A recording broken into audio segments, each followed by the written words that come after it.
Bava Metzia. Metzia. Okay. Base Chet. Yeah. If he found scrolls, he may read them once in 30 days. If he does not know how to read, he should roll them. However, he should not study in them for the first time, nor should he read another read with him. If he found a garment, he should shake it out once in 30 days and spread it out for its benefit, but not for his honor. As for silverware and copperware, he should use them for their benefit, but not to wear them out. As for gold utensils and glassware, he may not touch them until Eliyahu comes. And if he found a sack or basket or anything he is not accustomed to taking, he need not take it. What is considered a lost article? If he finds a donkey or a cow grazing by the road, this is not considered a lost article. A donkey which is geared overturned or a cow running among the vineyards, this is considered a lost article. If he returned it and ran away, returned it again and it ran away, and if even 4 or 5 times, he is obligated to return it, as it said, you shall surely return them. Uh,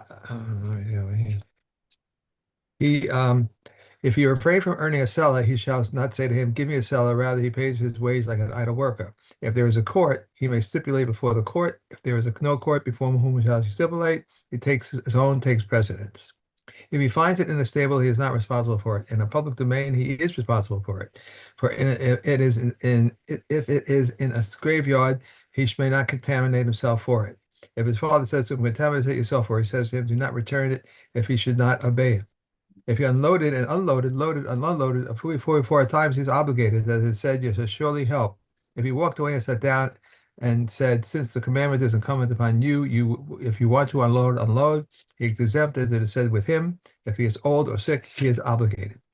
It is a commandment in the Torah to unload, but not to load. If Shimon says even to load. If Yossi says the Galilean says, if it bore more than its proper burden, he is not bound to him, for it is said, under its burden, a burden which he can beat. And did you enjoy the fact that we were learning the Perek of Hashavas Aveda while we were reading the Parsha of Kitetze? Although, although the truth is, by the time you get to Kitetze, it's got the most mitzvahs of any Parsha in the Torah. So the chances are that Right. we're holding in 7 different places in the in the Mishnah. So there's a good chance that at least one of them is going to be in the Parsha.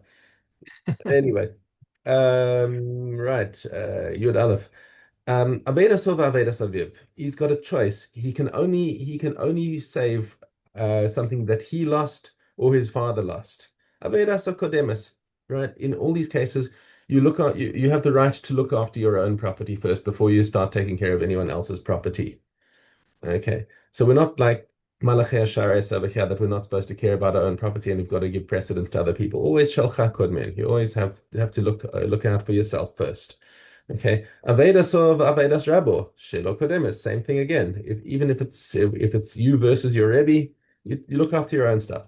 Avedas Aviv, Avedas Rabo. Now he's got a conflict between saving something that belongs to his father or saving something that belongs to his Rebbe. Shel Rabo Kodemis. His Rebbe comes first. Why? She Aviv hevi olam hazeh, v'Rabo shelimdot chochma mevi olachaye olam haba. His father gave him life in this world, whereas his Rebbe gives him life also in the next world. Ve'im aviv chacham, however, if his father himself is a chacham, shel aviv kodemis, then his father takes precedence. In other words, even though he Right. might have a rebbe who he's been studying in yeshiva under forever, but if his father himself is a rav who has brought him up in his household, teaching him Torah, then father is going to come first. First. Okay. Haya Aviv Rabon Nosin Masoy. Now, what happens if both of them are carrying a load, and now you have the mitzvah of helping them to carry the load? Meniach es shel Rabov, achar kach meniach es shel Aviv. So you want to help them unload. The first one again is the Rebbe, because for the same reason as above, Right. the Rebbe takes precedence. Hayu aviv v'rabo b'veis hashevi. What happens if they are kidnapped and held up to ransom? Podes rabo v'achakach podes aviv. Again, the Rebbe takes precedence for ransoming him. V'im haya aviv chacham. And once again, if his father is a chacham, podes aviv v'achakach podes rabo. Okay, same rules of precedence apply across the board. Mhm. Okay, new parak. Hamafkid. All right, so now we're going to start dealing with the halachas of Shomrim. Right, just as a quick refresher, we've got 4 categories of Shomrim. Okay, you've got a Shomer Chinam, who's doing you a favor by looking after your thing. he only, by the way, all of these things you can make a tanai on. You can say, I'll only look after this on the condition that I'm patur from any kind of loss, even my own negligence. Right? If you make a condition, then monetary on monetary matters, conditions are fine. It's not. It's just that the stam rule in Hatorah is that a shomer chinam is patur for almost everything except for his own negligence. All right. Then on the opposite end is a shoel, the borrower. He's completely getting benefit from it, and he is liable for everything except for some outlier circumstances. He's even liable for an onus, right? If the lightning comes and strikes the cow while he's using it, sorry, you're a borrower. You are liable to everything. The only case where he is exempted is from a gezeres hakasov, where he is working the cow and the owner of the cow is also working in the field. So circumstance where this might come about is you've got a guy who's plowing the field and he's got a worker and he says, "Oh, I wish I had another cow." And the worker says, "Listen, I've got a cow that can come and plow." So, "Oh, brilliant! Let's use it." So he brings in the cow and they're working the cow and together, and the cow dies while he's there. There's a gezeres hakasov. There's no svara over here. It's just a gezeres hakasov that he's not chayav for this because the owner is working with him. Okay, that's the opposite end. We also have a shomer sachar, a paid custodian. Okay, you hire a guy to look after your stuff, and now he is chayav for geneva and aveda as well. Okay, so if the thing is stolen or if it's lost, uh, then he's going to have to pay because that's what he's being paid to look after is to make sure that the thing doesn't get lost, doesn't get stolen. However, he's patur from an honest. So if an armed robber comes and takes it away from him, he doesn't have to fight. He puts up his hands, the cow goes, and he doesn't have to pay. That's called honest. Okay. And then the fourth category is a socher, a renter. He pays for the use of it. So he's one level above a borrower. A borrower is getting it for free. And the socher, there's a machlokes about what level he's at, between whether he's the same as a shomer chinam or a shomer sachar or a shoel or borrower. And lahalacha, abadi we paskin that the renter is the same as a shomer sachar, as a paid custodian. So anyway, those are our four levels. The first Mishnah over here is dealing with a shomer chinam. He's doing you a favor by looking after your thing for you. Hamafkid eitzel chavero behema or kalim benignavu or she'avdu. And now these things were stolen. Okay, now the shomer chinam is patur from these things, but the problem is he's got to take a shavua that these things were stolen and that it wasn't through his negligence. Okay, so the owner can say, "Listen, I don't believe you. Take a shvur that it was stolen and that you didn't steal it, that it wasn't negligence, whatever it was." Okay, says the shomer sach, says the shomer chinam.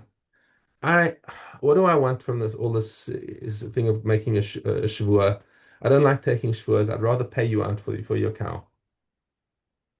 Okay, so he says, "Fine, I'm not taking a shvur. Take the money for your cow. Go away." All right, shlilein v'lo ratza l'shava. Shehari Amru Shomer Chinam Nishba V'Yotze. The Mishnah is just bringing the background that he could have gotten away with it by making a shvua, but in this case he decided not to. Now Nimtza Haganav. Witnesses came and dragged the Ganav into Beis Din and said, "We saw this guy stealing the cow. Ah, the cow has now been returned." And now the Ganav is going to have to pay not just of the value of the cow, but he's going to have to pay a tashlumei kefil, double payment.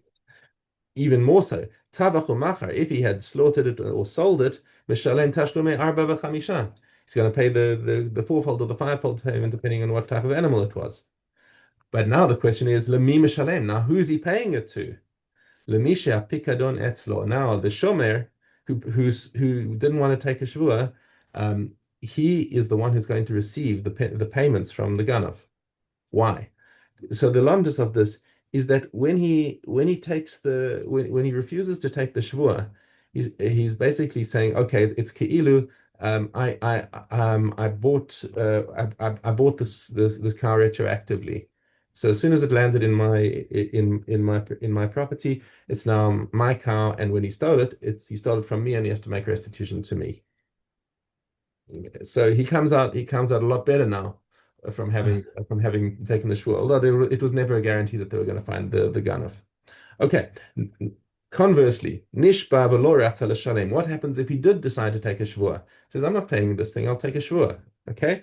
Nimtza ganav, mishalem tashlum kefil, tavach u'macha, mishalem tashlum arba v'chamisha, lemi mishalem, lebala pikodon. In this case, the ganav, once he's caught, pays whatever he has to pay, the kefil, the arba v'chamisha. This goes now unquestionably to the owner of the car because he's the one who suffered the loss. Okay. Mishnah base. Hasocher para mechavero, v'hish'ila la'acher. Yeah, is a fun case over here. So, first of all, the cow belongs to Reuven. Shimon comes along and rents the cow. Okay, so he says, I want to rent this cow for today, or for the week, whatever it is. And now Levi comes along and sees that Shimon that the cow is sitting idle and says, "Hey Shimon, can I borrow that cow off you?" He says, "Look, it's Reuven's cow." So he goes to Reuven and says, "Listen, do you mind if I lend this to Levi?" And Reuven says, "I don't care. It's under your responsibility. You can lend it to Levi if you want to." Okay, so Shimon now goes and lends it to Levi. So Levi legabe Shimon is a borrower, and Shimon legabe Reuven is a renter. What's the difference in the responsibility? Is that again a renter is chayav for geneva and aveda. Socher is chayav for everything. Now what happens is Mesa but Kadarka, the cow just dropped dead. Okay. Cow dropped dead while it was in Levi's possession. So now Levi is a borrower and therefore he is liable. Okay. If you're a borrower, it dies on your watch, you're gonna have to pay. Okay. Now who does he pay to? See, what happens is now Shimon is a renter. He's not liable for the cow dropping dead. He's only liable for Geneva and Aveda. Okay, so Shimon can go to Reuven and say, I take a shavua to you that this cow just died of its own accord. Therefore, Shimon is patur from paying anything to Reuven. Okay, Yishav Socher Shemeisa Kedaka Shoel. However, the Shoel has no escape clause. He borrowed it from Shimon, so now he has to pay Shimon. So it's not even Shimon's cow. He rented it Right. from Reuven. So why doesn't the money go to Reuven? According to this Tana, the fact is that even if it had been in Shimon's possession when it died, then Reuven already loses out. Right? It's his cow. His cow died. Tough noogies. He can't do anything with it. The fact that now that what happened between Levi and Shimon, that now Levi owes Shimon money, that's a black box as far as Reuven is concerned. He doesn't need to know what happened inside there. All he needs to know is that Shimon says, "I swear to you that this cow is died by itself," and he comes out with nothing. The fact, and inside that transaction, the fact that Shimon lent it to Levi, and Levi and the cow died on Levi's watch. Now Shimon gets the compensation. Amar Rabbi Yossi, Keitzad hala ose sechora b'parsa shel chaver. He says that it doesn't make sense. How can it be that Shimon makes the money off Reuven's cow? He doesn't accept it. Ela tachzor par lebalim. Levi must pay the money to Reuven. And the halacha follows Rabbi Yossi says Gehati. Okay, let's go back to Bava Kama.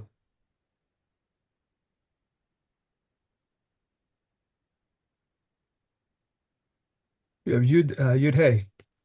Hmm. One who robs another of his field and tyrants take it. If it is a plague in the province, he said, may say to him, here is your property before you. But if it was because of a robber, he must provide him with another field. If a river inundated it, he may say to him, here is your property before you. If one robs another or borrows from him or deposits something with him in a settled region, may not return it to him in the wilderness. On condition that he was going out to the wilderness, he may return it to him in the wilderness. If one says to another, I robbed you, you lent me, or you deposited with me, but I do not know whether I returned it to you or whether I did not return it to you, he is obligated to pay. But if he says to him, I do not know whether I robbed you, whether you lent me, or whether you deposited it with me, exempt from paying. He's exempt from paying. Okay. Um, Kiddushin. we going into where tomorrow? Again, Bava Metzia. Let's say we continue with that. Okay. Kedushin. Gimel Yud Aleph. Hmm. If a man says, I betrothed your daughter, and she says to you, you betrothed me, he is forbidden to marry the relatives of the younger, and the younger is permitted to marry his relatives. He is permitted to marry the relatives of the elder, and the elder is forbidden to marry his relatives. In every case where there's a condition in there, there's no transgression, and the offspring follows the male, which is this. This is the daughter of Cohen, a Levi, or of Israel, who was married to a Cohen, Levi, or Israel. In every case where there is a condition and there is a transgression, the offspring follows the defective one, which is this. This is the widow to a Kohen Gadol, a divorcee or kaluta to an ordinary Kohen, a mamzeres or a Nisanite to a regular Jew, or the daughter of a regular Jew to a mamzer or a Nisanite. In the case of anyone who cannot have kedushin with him but can have kedushin with others, the offspring is a mamzer, which is this. This is one who has relations with any of the Uriahs which is in the Torah.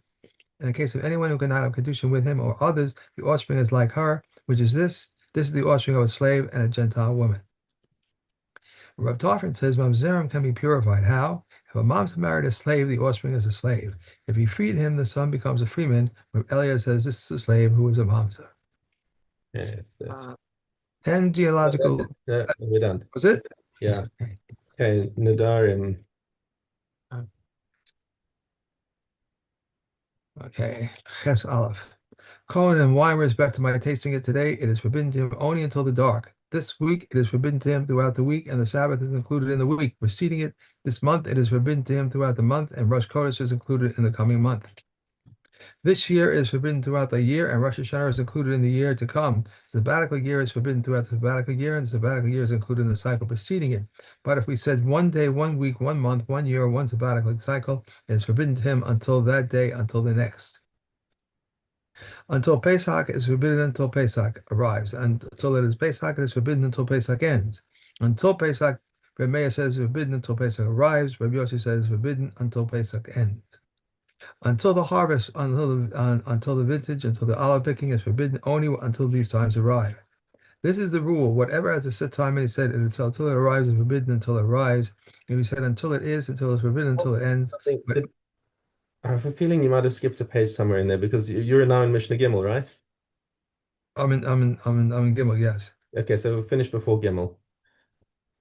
We finished after base, and that's it. Okay, okay. Okay. When they say until Pesach, it's forbidden until Pesach. Yeah, So when Pesach comes, they're allowed to drink the wine that's correct. again. That's correct. No, Mistama, shoot. that's your intention is because on Pesach you have to drink wine. Right. I was thinking, what was that all about? Yeah. All right.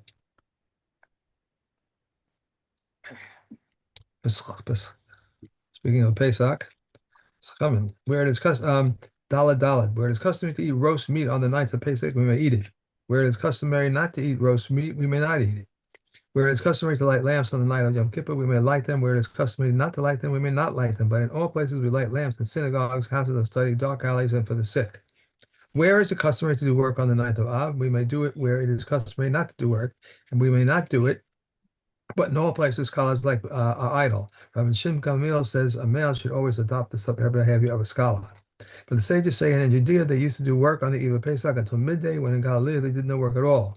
As the night, Beit Shammai forbid work, while Beis Hillel permitted until sunrise. Metzia says any work which one began before the 14th, he may finish on the 14th, but he may not begin initially on the 14th if he can finish it before midday. But the sages say practitioners of three crafts may work on the eve of Pesach until midday. There are tailors, barbers, and launderers. Rabbi Yossi ben Yehuda says also shoemakers. Yeah. Okay. Nida.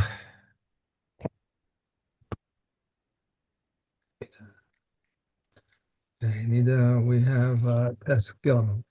Gimel. Tes Gimel. If a woman lent a tunic to a Gentile woman or to a Nida, she may attribute a stain to the borrower. If three women wore a single tunic and sat on a single bench and blood was found on it, all of them are tamei. If they sat on a stone bench or on the seat of a bathhouse, from the chamya, The Kemya rules them tower. When the Kemya was one to say anything that is not susceptible to tumor is not susceptible to bloodstains. If three women were sleeping on one bed and blood was found beneath one of them, they are all tamei. If one of the women examined herself and found herself to be tamei, she is tamei and the other two are tahor. And they may attribute the same to one another. But if they were unfit to menstruate, we treat them as though they were fit to menstruate. One more. Yeah. The three women were sleeping in one bed and blood was found beneath the middle one, all of them are tamei. If blood was found beneath the inner one, the two inner ones, the two inner ones are tamei and the outer one is tahor. If blood was found beneath the outer one, the two outer ones are tamei and the inner one is tahor. Rabbi Yehuda said, when is this ruling valid? When they ascended by the foot of the bed. But if the three of them ascended by going over the outer one, all of them are tamei. If one of the women examined herself and found herself to be tahor, she is tahor, and the other two are tamei. If two of them examined themselves and found themselves to be tahor, they are tahor, and the third woman is tamei. If all of them examined themselves and found themselves to be tahor, all of them are tamei. To what is this comparable? To a tamei heap that got mixed up with two tahor heaps, and they searched one of the heaps and found it to be tahor, and it's tahor, and the other one two are tamei. If they searched two and found them to be tahor, they are tahor, and the third heap is tamei. If they searched all three of them and found them to be tahor, all of them are tamei. These are the words of Meah, where Meah says anything that is a presumptive state of tumah remains forever in the state of tumah until it becomes known to you where the tumah is. But the sages say he circles, he searches until he reaches bedrock or virgin soil. Okay. Okay.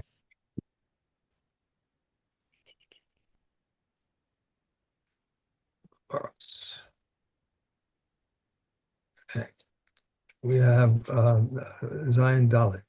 If one whose eyes are as large as a calf's or as small as those of a goose, or whose body is too large for his limbs or too small for his limbs, or whose nose is too big for his limbs or too small for his limbs, or the simim or the simimim, what are the simim, one whose ears are too small, and the tongue, one whose ears resemble sponge. If his upper lip protrudes above the lower one, and the lower one protrudes above the upper one, this is a blemish. One whose teeth have been extracted is unfit for reasons of appearance. One whose breasts hang down like a woman's, or whose belly bulges, or one's navel protrudes, or one who's subject to epileptic seizures, even rarely, or one who's prone to severe melancholy, or one who has a large scrotum or an oversized membrum is unfit.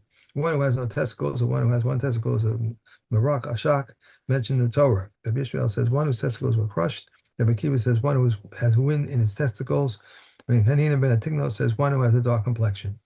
One who is bow-legged or knock-kneed, or one who has a pika, or one who is an ikal, one who is an ikal, anyone who draws his feet together and his knees do not touch each other. One who has a lump growing out of his thumb or his heel protrudes backwards, or his sole is wide like that of a goose, or his fingers lie upon one or the other, or they're growing together is unfit. If it is only until the joint, he is fit.